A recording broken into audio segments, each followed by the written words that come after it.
Welcome to Chalk Dust, the podcast where we give you a front row seat into some of the best classrooms in the world. It's Rebecca Birch here. And Nathaniel Swain. We know there are amazing podcasts out there about evidence-based practice, and we're hoping our unique format may provide you some useful features for you or for your school's professional learning. We want to develop your eye as an expert observer so you can see what makes lessons effective and responsive.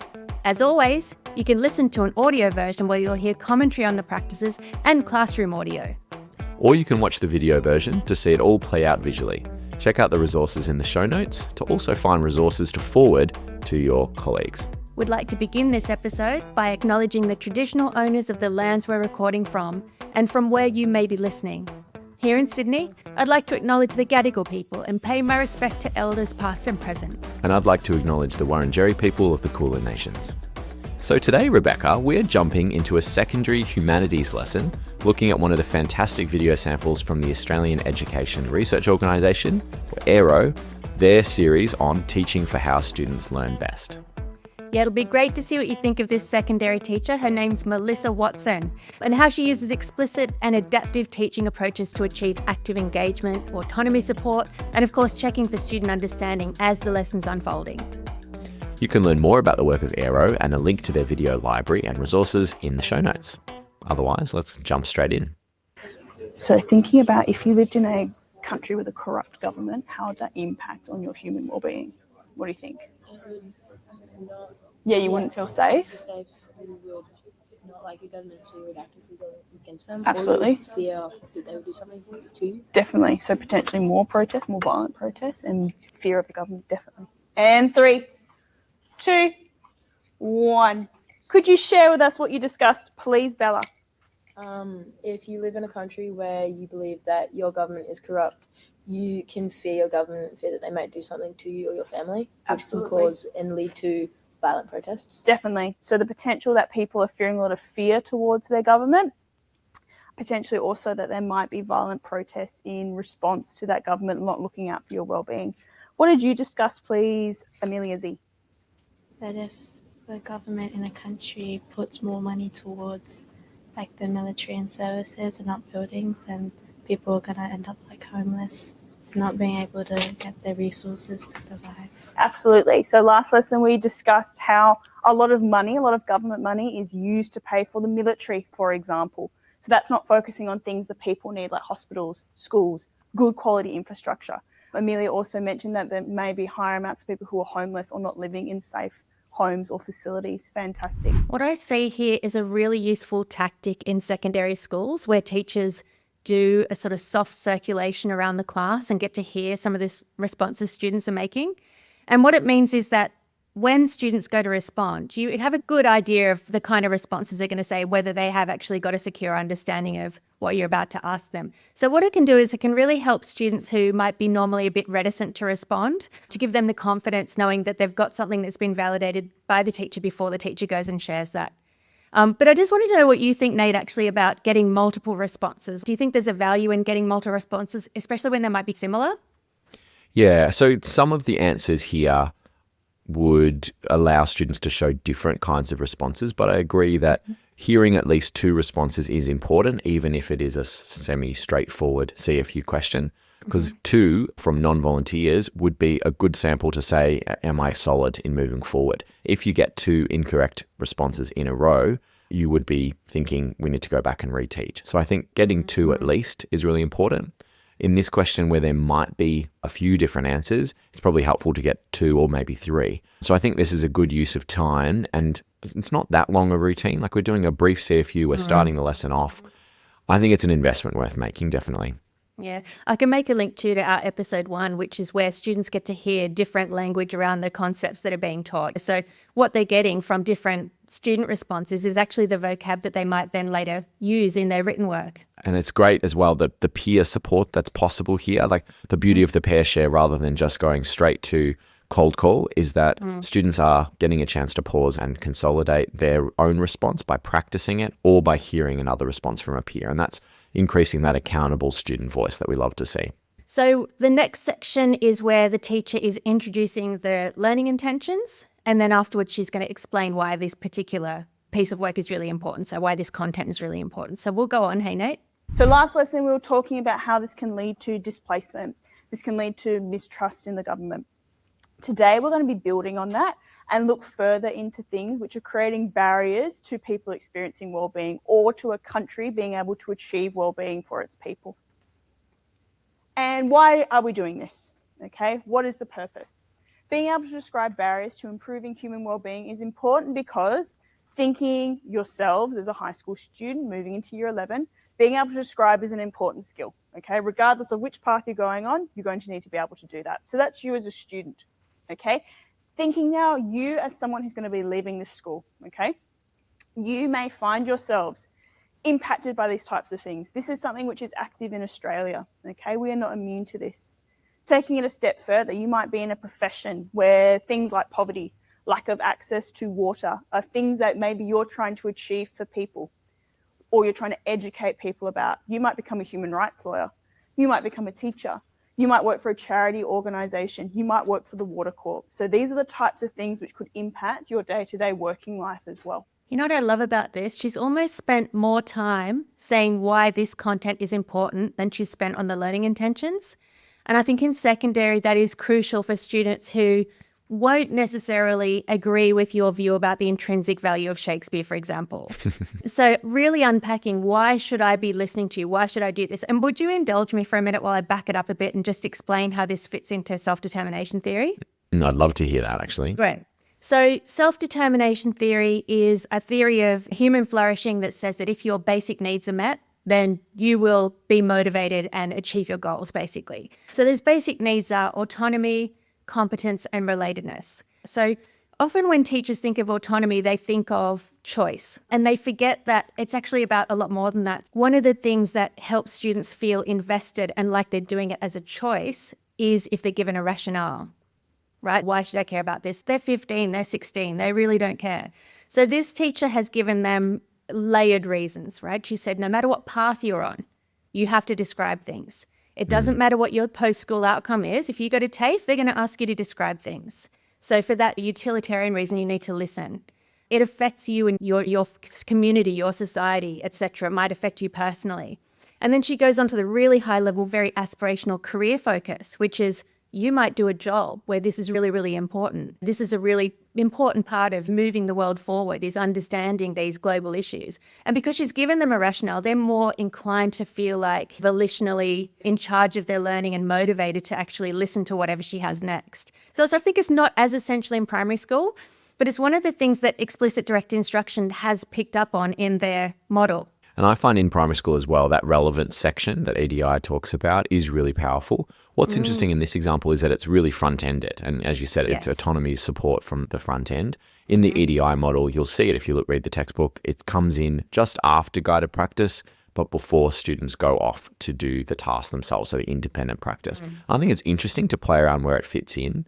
One of the reasons I like it at the after guided practice is sometimes it's hard to see the relevance of something that you don't actually know much about. So it's harder to sell it. But in this case, I feel like it works, yeah? Yeah, I think so. And I think a good teacher as well will find multiple opportunities within a lesson to things are important. Yeah. And I think it's also part of making your lessons interesting and worth paying attention to. Oh, yeah. So pointing out the relevance, as you're saying, doesn't have to just be in one spot in your lesson sequence. What we're going to see in the next bit, just to foreground it a little bit, the teacher, Melissa, uses some guided note-taking here, basically helping students organise their thinking and their notes. I think she's really specific. So as we watch the next bit, it'd be good to point out and note afterwards just how she's been quite distinct and direct about that so that it's not trying to split the student's attention, which is always a risk with note-taking. Let's jump back in. So in spatial inequality, instead, we're talking about access to certain services and infrastructure, access to education, access to healthcare, welfare. Is that something which is available to people? Okay. A simplified version of this is spatial variation equals difference in phenomena over Earth's surface. Can you say phenomena? What's the word? Phenomena. You got it. So what does spatial variation equal, year 10s? Difference in phenomena over Earth's surface. Of resources or services. What is spatial inequality, please, year 10s? So if I say we're talking about the unequal distribution of resources and services, what are we talking about, year 10s? And if I'm talking about a difference in a certain phenomena or concept over a region, what am I talking about? Thank you. Let's keep going. Really quick one. It's the I say, you say, which in secondary, you're not going to get the enthusiastic answers that you sometimes get from primary school students, but maybe year sevens and year eights potentially. But I think this is a really nice example where even if you're delivering content and even if you're helping students to grapple with that in the first instance, so it's quite teacher directive, you can just do those very quick, as Craig Barton would call, checks for listening that make sure that your students are just still with you and they haven't completely drifted off. The other thing is there's a lot of tier 2 words that potentially the student has never said out loud before. You know, and they have very little chance of remembering it if they haven't had it roll off their tongue before, and very little chance of being able to spell it as well. So I think that's really important even in secondary. I think there's quite a lot of opportunities for students to talk and to respond. We'll see that more in the pair shares and the student responses that come through, rather than the teacher just delivering information, the students being expected to sit there and take notes or just listen. So I think that's quite interesting. Is that common, I guess, in teachers that are using these practices really well in secondary? I'd say there's some hesitance around choral responses and just repeating words. It feels really weird at first. And I know of several teachers, for example, at our school, it took a couple of bits of students giggling and not quite willingly going with them, but they quickly got used to it and became routine after a while. So I'd say to any secondary teacher that is wondering what is the value, I would say compare that to a passive student. And we've also got things like the production effect, which greatly increases the likelihood of students actually remembering those key vocab terms if they say them out loud. So I would say think of ways you can actively engage them. And like you said, it's a check for listening. Is everyone just zoning out? That's a classic thing in secondary is students learn how to passively disengage without detection. They're masters at it. Looking like you're learning. Yeah. Looking like you're learning. So I would say give it a try, but persist. That would be my second piece of advice is if it doesn't work the first time and the students basically laugh at you, that's okay. Give it another go. We've got another segment to watch, and I guess it's another chance to see lots of interspersing of CFU questions, and I guess what the teacher then does to respond to those in the moment. So we know there's a great diversity within a country itself. We link a lot back to Australia and how diverse we are in relation to these things. We've also started to talk about how these barriers do tend to impact developing countries at a higher rate, okay? Because they're still going through that process of industrializing their country and building these infrastructure to support their people's well-being. So there are 4 concepts we're going to be looking at today. First one is poverty. What's the first one? Poverty. Second one is lack of access to clean water and sanitation. What's number 2, year 10s? Lack of access to clean water and sanitation. Number 3 is relatively high levels of illiteracy. What's number 3? Relatively high levels of illiteracy. And number 4, emphasis on primary production. What's number 4? Emphasis on primary production. Now, primary production refers to agriculture. What am I talking about? How can we simplify it even further? Farming is a great one, okay? So when I talk about primary production, what am I talking about, year 10s? Farming. Okay, so let's have a look at poverty first. And again, you'll see that there are some boxes for you to fill out for the bolded text on your guided notes. So extreme poverty is common in regions where there is poor health and education impact employment, where there is a depletion of environmental resources. Depletion is an interesting word. What does it mean? Nice and loud for us, Maddie. Something is going down. It is depleting. So if something is depleting, what is it, year 10s? Going down. We've talked about corruption, conflict, and poor governance. Now, according to the World Bank data in 2013, 12.7% of the world population lived at or below $1.90 a day. What do you think about those different checks for listening that she's doing there, and also the opportunity for students to capture some things in notes? She's got a guided notes set up so that the booklet that students have in front of them match, but there's missing words that the students have to be putting in there. Yeah. I think that some of the questions are planned, as they should be, but also some, as we come across certain vocabulary terms, I noticed that she asked the group to simplify for her, right? So those questions aren't necessarily planned, but she knows what their level of background knowledge is. And she's able to infer when, okay, I think you can probably simplify this on your own. So what's an easier way of understanding that? And then everyone gets the benefit of hearing that term, that sort of might be a tier 2 term, for example, really simplified so that there's no chance of them getting that wrong. So we got So I that with think there's agriculture and with depletion, for example, didn't we there? Yeah, that's right. So both of those, and accepting a very colloquial response, I think is actually a really good way to go. It's like that's when you don't want to elevate the responses. You want them to bring that response down to almost like playground language that everyone can understand. So that it's easy to remember, but you're still able to access that word and use it later. I think the notes are genius. I will say though that I think they could potentially be a lot of work. So this is where that shared curriculum planning comes in. I was thinking about doing it for my class because I was thinking, what are my takeaways for today? And then I thought of how much work it would be for me to do it on my lonesome. It's a lot of work, isn't it? And also, don't preclude the need and the importance of making those small additions and small changes in the moment, which we can see happening with additional vocab explanations, additional examples, additional connections to the relevance of the lesson. This is where it's just because someone's given you a great starting point of the lesson doesn't mean that dictates how it comes about. I think we're talking a lot with schools and with fellow teachers at the moment there that slides shouldn't be helping and they shouldn't necessarily be hindering. So if you're finding they're hindering, you potentially need to work your slides a bit differently and make good decisions in the moment. With your partner, I'd like you to please discuss the distribution of poverty around the world. Where are you seeing those red and yellow colors the most? So use that graph, have a chat. Where are they concentrated? Have a brief discussion. Off we go, year 10s.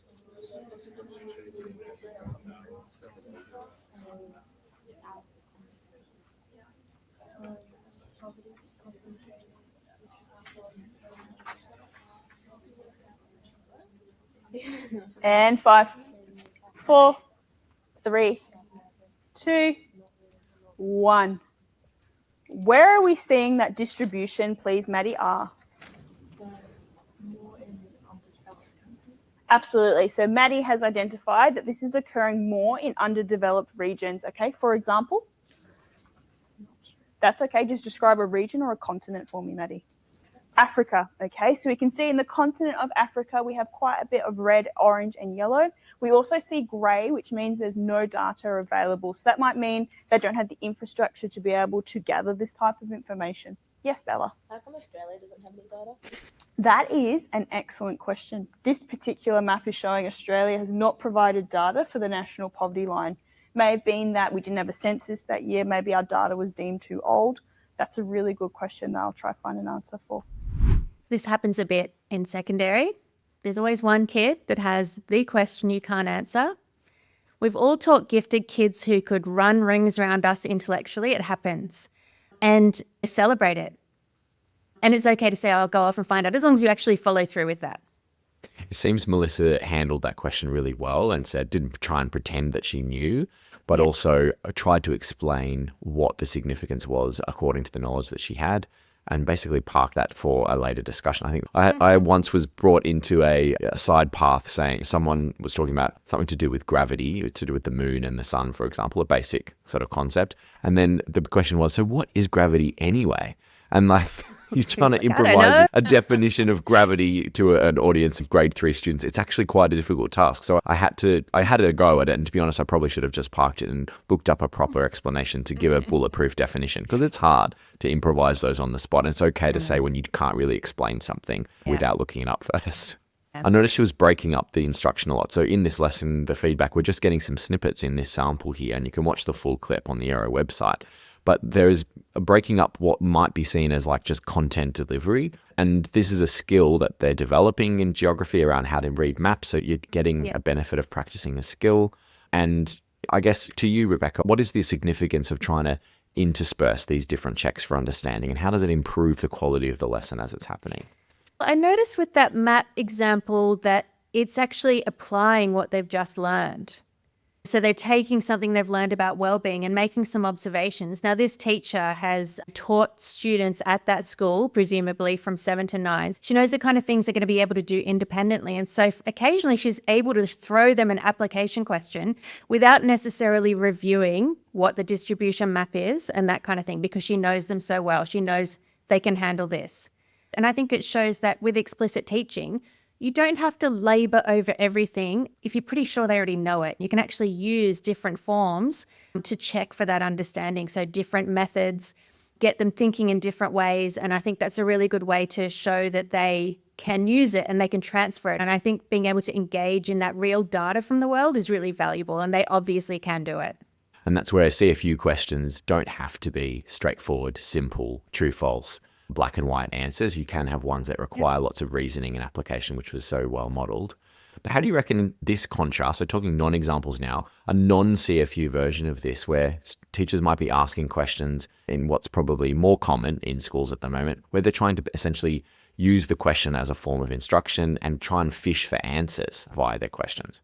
Yeah, I think it's really easy to tell ourselves that we're checking for prior knowledge, when really, in fact, what we're doing is we're collecting data that tells us that no one knows anything. When I saw that distribution map, I was, okay, this is a bit more engaging than just a straight check for understanding question. And I hate to use the term critical thinking, but it does prompt them to think critically. Like in a really positive way. Yeah. In a really positive way, yeah. So they've just learned something. They're able to do that sort of micro level critical thinking. I'm gonna coin that term now, micro level versus sort of macro long term. So within the lesson that, yes, okay, we can do some critical thinking. It's constrained. When you do something that's like it's almost like a check for thinking. We've got to check for quality now, we've got to check for listening now, we've got to check for thinking. And I think a good teacher too, if they're not really getting that, if they're not connecting those dots, that teacher will just step in and teach them. Okay, you don't remember a distribution map, I'm going to jump in and reteach you quickly what that was because we've forgotten it from year 7. Let's quickly go over it. And dare I say that when you play with CFU questions in this way, rather than just fishing for answers through questioning where you haven't actually taught much, or the opposite, basically just deliver and pound through content for 20 minutes straight without any CFUs, potentially you get the worst of both worlds there, where you could actually be saying the CFU question is your chance to see if you've pitched it right. Was this map task too tricky? You won't know until you've thrown them in a guided sort of way in this part of the lesson where you can pick up whether you need to respond or not. I've done a check for listening to ensure they're still with me, pronounce with me, say this after me, as well as a check for understanding, followed by a more applied task. I think that progression that you've described is beautiful, and it allows teachers, I think, to make better choices about that pedagogical risk they might want to take. And just picking up what you're saying about lecture style in secondary, I think a lot of people do think explicit teaching is lecture, which is not. Like, this teacher is working her socks off. You know, so she really is. She's really conducting that orchestra there, and every second is accounted for. So when people think explicit teaching is chalk and talk, look at this. And even count how many times these kids respond. She's not letting them sleep for 1 second.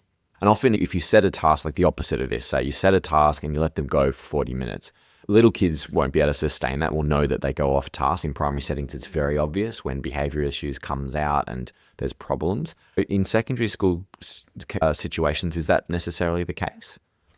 I find that if students are not paying attention, ramping up the structure is a good idea. You're actually putting almost like artificial opportunities to respond in there so that they're responding even more frequently than you had originally planned.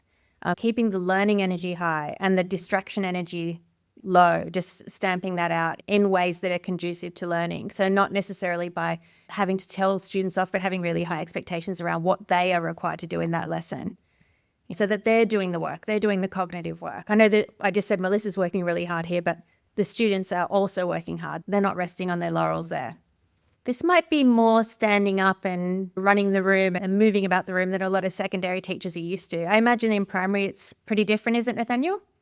Look, it depends on the school and the subject. In some ways, the idea of the teacher having presence and moving around and controlling the flow of information for that part of the lesson might actually be seen as a bit old school in a lot of primary schools. Like innovative teaching in that sense of the last 20 years or so, to innovate would be probably to pose questions and to set tasks and then step back. So avoiding the old sage on the stage. You actually allow the lesson to continue going forward, and you do have presence and purpose in how you're delivering it.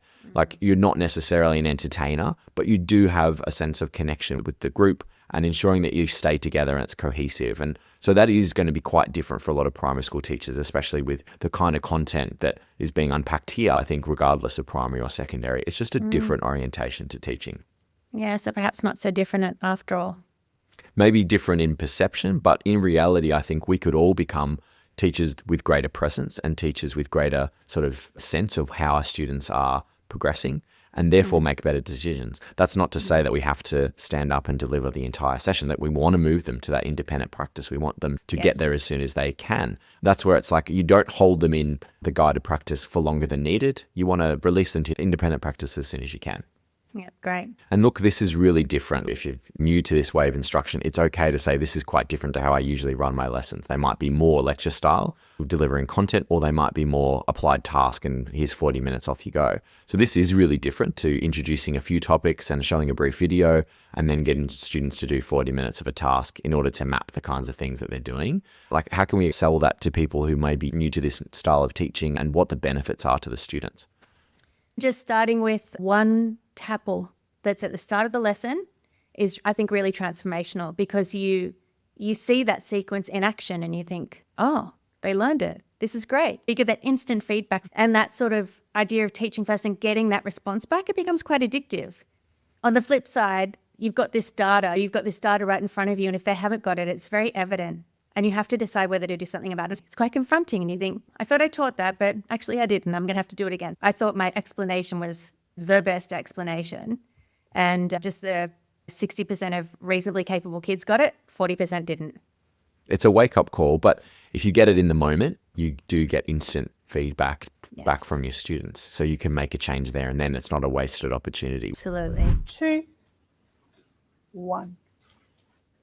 Can I ask that you discuss with your partner, why do you think it's harder to access clean and safe water in rural areas, so farming areas, for example? Have a brief discussion. What about that would make it more difficult?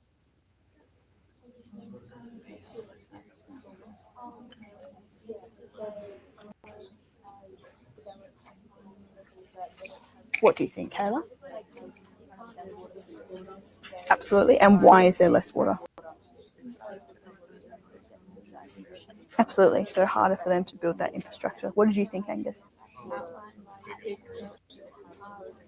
You can do so much during a pair share. You don't have to just sit back, which is what I love about this. It's really hard to get all that infrastructure. 3, 2, 1. What did you discuss, please, Taylor? I was saying that those areas might be like more populated, so there'll be more demand for like clean water and sanitation. Yeah, so potentially there might be a higher pocket of people in certain regions in that rural space, so it might be hard to get the water out there. What did you discuss, please, Angus? The rural areas are bigger areas, so we less water for more people, and it's not safe water as well, and less infrastructure. Absolutely. So we have a very large, wide space, like multiple farms, for example, people spread out over a large area, may not have the infrastructure built to be able to get that there, or it could be old infrastructure. Can I just say, before we round out our discussion here, how fluently Melissa, the teacher here, is using cold call as the follow-up for pair shares. And you can tell that this has been done fluently and regularly, because students are more confident than you'd probably expect if they were just introducing this routine. But tell us, Rebecca, does this look like this straight away, or should teachers have a bit of a lead in to expect that this might not be as fluently used as when you first introduce it? Yeah, I think one of the things I'm noticing is that she has a really great way of rephrasing and reframing and repeating the responses. So one of the things I see with early career teachers, especially say practice students, for example, is that they'll take a response from the front of the room and the student up the back can't hear anything. They won't necessarily say it louder. They won't ask the student to say it louder. Making sure that every student can hear that response. It's part of that thing we were talking about before where she's conducting the orchestra. And what do you think about, I guess, the ease at which students are being called upon? There's a few hands up that have gone as people have thought of questions to ask, but no one's expected that it's only people who are confident to answer that will be called upon. Anyone could be asked, and she's using sticks in this case to call upon people. That's not achieved overnight though, is it? I think, well, look, I have seen it sometimes achieved overnight, and it depends on the school. It also depends on what we were talking about earlier, is giving a rationale. I'm going to be cold calling because it's not to single anyone out. It's because I need to know if I've taught you properly. And when you take that responsibility back onto yourself as a teacher and you communicate that to students, they realize it's not to catch them when they're talking. It's not a gotcha moment. Really the teacher important. wants you to be able to respond, and you can even say things like, oftentimes, until we get used to it, what I'm going to do is I'm going to ask you to pair share first, which means that even if you don't have the world's best answer, you can take what's been said by your shoulder partner and you can regurgitate that. You can pass for now and I can come back to you. I can give you more waiting time. So the more we communicate how that's going to actually work, the lower the sort of emotional barriers are for students. So the most heartbreaking thing in the world is when students have learning plans that say they're not allowed to participate, basically. I think, well, that's don't letting never a call student upon this opt student. out. And I've seen that written totally. on many plans. And I think it's written from a place of inclusion, but actually just kicks the can down the road of if they're never going to respond in primary, maybe they'll respond in secondary. But if that's on the plan again, they'll never respond in secondary. And then you think about what options there are in post-school. You can't think of a context where being asked what you think and being asked what you say, whether you want to provide a response or not, is actually probably the reality of any workplace or any future educational setting. So I think we probably don't set up our students for success when we make it normal. If you imagine a meeting, like people are called upon. What do you think, Rebecca? Tell me All the more. time. And this is a way of apprenticing students for that. And it's got a particular reason, not to show off whether the student is listening or not, which is a really bad way of using cold call, but actually to see if the teacher's doing their job well. I think that's where the reorientation and the explanation about rationale that you've said is so important. Yeah, definitely. So Rebecca, what's your takeaways from today? I really liked the way she distinguished between terms that were confusingly similar by repeating them more than once. So we have something in English where we talk about these macro literary devices versus these micro literary devices. For some reason, students don't have a very secure understanding of macro and micro, and they find it really hard to differentiate between the two. So repeating lots of different examples and making them repeat those definitions back, just repeating the definitions back, I think is really helpful. They get those exposures. So I think I'm not going to underestimate how much confusion can be created by similar terms that have quite different meanings in specific contexts. So that's my takeaway for the week. And here's an annoying term to describe that idea. It's disambiguation is what we're really aiming for, isn't it? Between two similar terms. So if you want to get fancy, that's what we're talking about. Love it. My takeaway is I really loved how you described, Rebecca, the process that Melissa, the teacher, was using to go from small, short cycle checks for listening, expanding to slightly larger, maybe a pair share, maybe a whiteboard response, checks for understanding, to then harder application style, using previous knowledge and skills, checks for thinking. And I think that is a really nice schema for teachers to have, to say, you're not going to go straight to a check for thinking if you haven't ensured that your students are listening first, and then on top of that, ensure that they're getting some of those basic foundational concepts like the terminology or the understandings of differences between different ideas. So I think that is a great way of explaining the fluency with which teachers can move back and forth between different kinds of checks, and that not every check is created equally, but all of them have value, as we've tried to say. Yeah, absolutely. And before we go and finish up today's episode, I wanted to give a shout out to Aero, who have kindly let us use these videos. And a shout out to, of course, Melissa, who's possibly going to see herself on our podcast. So thank you to Aero. And thank you as well to all the listeners and all the feedback that we are getting about the episodes as they're coming out. As we say at the end of most episodes, if you have great practice that you know you've captured or you plan to capture and you're allowed to share it with a wider audience, we want to see inside your classroom or in the classroom of some of your amazing colleagues. So do reach out with opportunities to showcase your work, whether you're here in Australia or further abroad. We want to see the best teaching, as we've said, around the world. Thanks for joining us on Chalk Dust. See you next time.